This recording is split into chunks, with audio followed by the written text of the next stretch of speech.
सृष्टि recording studio Chhapra. अरे अरे ये गमछा वाला कहाँ से आ गया? अरे ओ मैडम, गमछा वाला किसको बोली आप? तुम कौन किसको?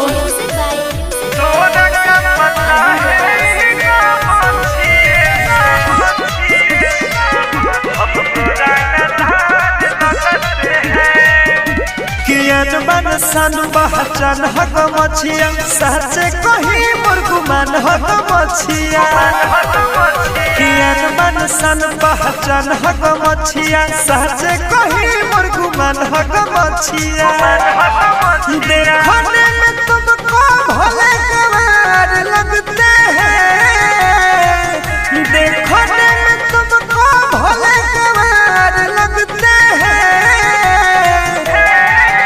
तोरा का पता है मछिए से हम तोरा नाराज लगते हैं। तोरा का पता है मछिए से हम तोरा नाराज लगते हैं। तोरा का पता है मछिए से हम तोरा सृष्टि रिकॉर्डिंग स्टूडियो छपरा। पूरा भारत बसेला बिहार में हो, इज्जत आदर करी संस्कार में हो।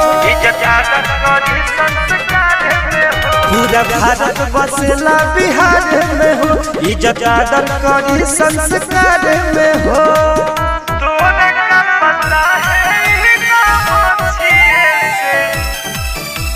यारों के हम यार है, गद्दारों का गद्दार है, समझो ना हमको गवार।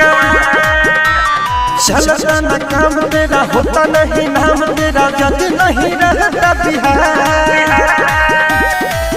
गो मछली में तुमको भले बेकार लगते हैं, गो मछली में तुमको भले बेकार लगते हैं।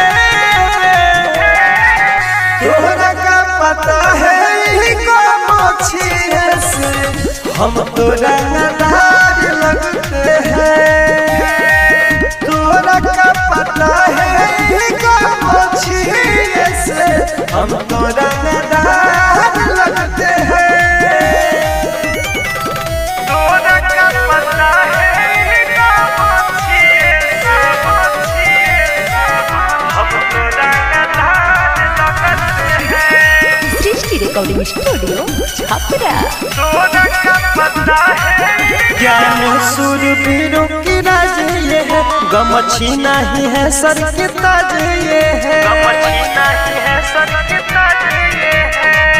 ज्ञानो सूरबीरों की राज ये है, गमछी नहीं है सर के ताज ये है।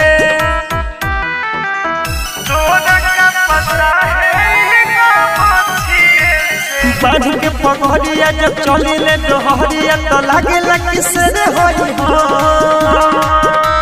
देखो औकात नहीं, करो ज्यादा बात नहीं, हम न किसी से है